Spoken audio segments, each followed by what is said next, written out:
ځینې نومونه سره تړلي یادېږي لکه پاچا خان او عدم تشدد، ګاندي او ازادي، نیلسن منډیلا او مبارزه.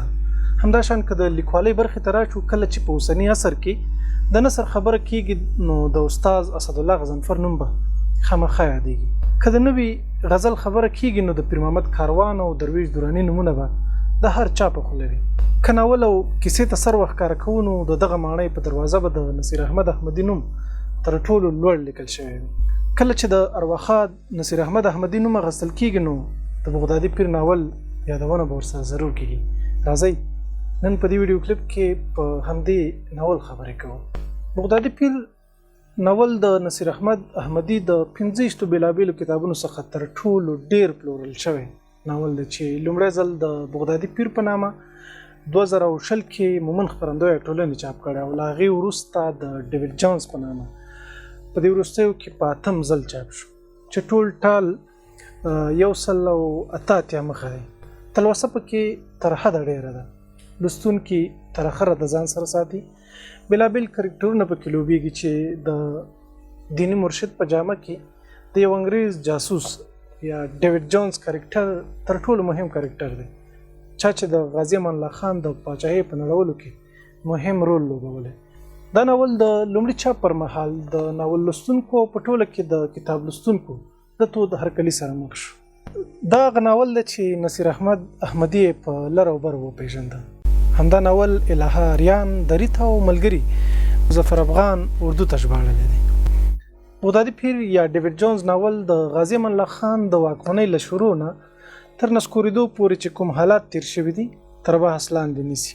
د دې ناول اساسي موضوع د غازي امان الله خان ماتې ده. دا چې څنګه مات شو، چا مات کړ، ارواښاد احمدي د انګریزانو هغه دسیسې چې د امان الله خان واکمني ړنګه کړه د ناول په بڼه موږ ته وړاندې کوي. بغدادي پیر یا ډیوډ جونز څوک و؟ ډیوډ جونز یو انګریز جاسوس چې په افغانستان کې د بغدادي پیر په نامه خپله وظیفه اجرا کوي. نوموړی د نن نه 100 کاله وړاندې له برطانیې څخه افغانستان ته په دې خاطر راغلی و تر څو د امان الله خان د واکمنۍ په وړاندې خلک راوپاروي. دا سړی د افغان ولس د علم او زده کړو سرسخته مخالف، له دیني او مذهبي اصولو یې ډېره بده استفاده وکړه. ظاهري بڼه یې داسې جوړه کړې وه چې د جاسوس شک پرې نه کېده. بغدادي پیر ناول مو له ځان سره د غازي امان الله خان دورې ته وړي، د امان الله خان پاچاهي او حکومتولي درپېژني، د وطن د آبادۍ او پرمختګ د پلانونو په اړه درته غږېږي. همداشان درته وطن سره د پاچا امان الله خان د لیونۍ مینې کیسه کوي. بغدادي پیر یوازې د امان الله خان د پاچاهۍ او پرمختګ خبره نه کوي، بلکې پر وړاندې د فرنګیانو شوم اهداف او دسیسې هم درته بیانوي او په دې مو خبروي چې د افغان وطن دښمنانو د دې وطن د بربادۍ لپاره د کومو لارو چارو څخه استفاده وکړي. د ناول منځپانګه د یو مات پاچا کیسه کوي، د هغه پاچا چې د دې وطن د پرمختګ، آبادۍ او لیونۍ مینې سرلاری بلل کېږي. هغه پاچا د وطن پرېښودو ته اړ کېږي چې خلکو ته د اسوده ژوند، کار او زده کړو فرصتونه ایجادول.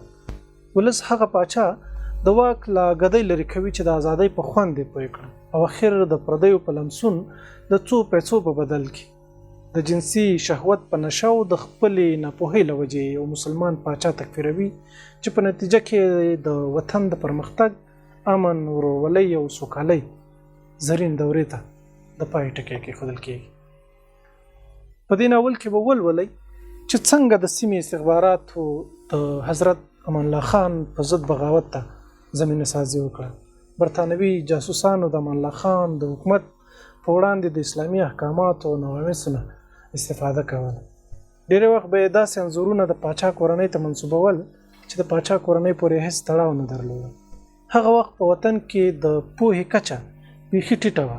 خلک په دې نه پوهېدل چې دا انځورونه اصلي دي که جعلي. همدا وجه وه چې اکثره خلک به د دوی د خبرو او دسیسو ښکار کېدل. د ناول مهمو ټکو ته راځو. دا ناول که درته یو خوا د غازي امان الله خان د استقلال یا خپلواکۍ اخیستو له هغې وروسته د وطن د حالاتو کیسه کوي چې پاچا امان الله خان د افغانستان د آبادۍ او پرمختګ لپاره څومره کارونه روان کړي وو. هغه ټول خوبونه د ولس ناپوهۍ په سین لاهو کړل. بل خوا بیا ارواښاد احمدي په دې ناول کې د انګریزانو هغه بدرنګه څېره درښایي چې څه ډول ساده افغانان د امان الله خان په ضد راوپارول ترڅو د افغانستان پاچاهي ړنګه کړي، د پرمختګ او زده کړو بهیر پې وننګوي او د افغانستان واک د سقاو کورنۍ ته په لاس ورکړي.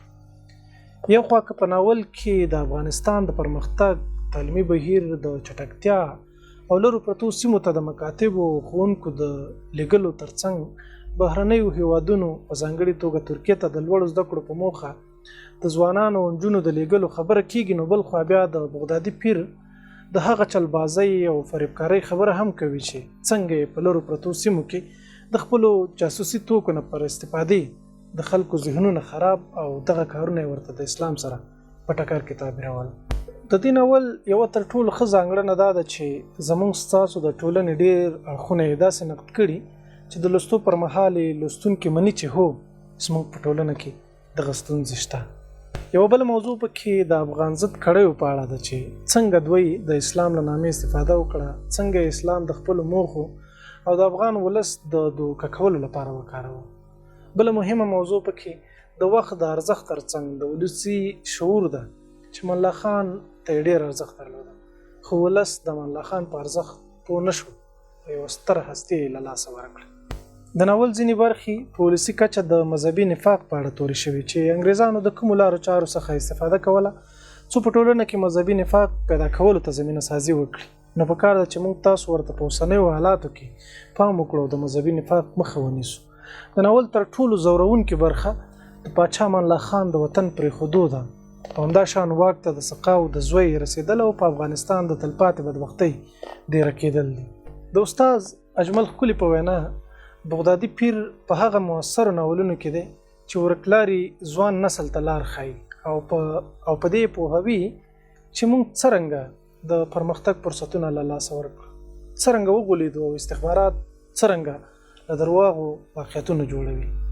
ولې باید بغدادي پیر ناول ولولو؟ د دې ناول لوسته در زده کوي چې په اوسنۍ زمانه کې په هیڅ چا باور مه کوئ، هر څوک د باور وړ نه دي. هغوی چې د اسلامي عقایدو او مقدساتو او نوامسو څخه بده استفاده کوي درپېژني او په دې مو پوهوي چې د ساده او کلیوالو خلکو د دوکه کولو لپاره له کومو لارو چارو څخه استفاده کوي. که غواړئ چې د بهرنیو له پخوانیو اوسنیو استخباراتي دسیسو خبر شئ نو دا ناول حتما ولولئ. همدا شان د بغدادي پیر لوسته در سره د ملي فکر په پیاوړتیا او پر خپلو تاریخي شرایطو باندې په غور کولو کې مرسته کوي. هغه تېروتنو ته مو متوجه کوي چې پخوانیو مشرانو ولس کړي دي. افغان ولس ته چې څومره زیان خوشباورۍ او په هر چا اعتماد او بې علمۍ رسولې جبران یې خورا ګران دی. په آخر کې تاسو ټولو ته د دې ناول د لوستو سپارښتنه کوم. اول یې خپله ولولئ، بیا یې کورنۍ کې په کشرانو ورونو او خویندو ولولئ، خپلو مشرانو سره یې لنډیز شریک کړئ ترڅو په راتلونکي کې زموږ ستاسو مشران د دغسې خلکو په وړاندې حساس اوسي. تر بیا ښې چارې.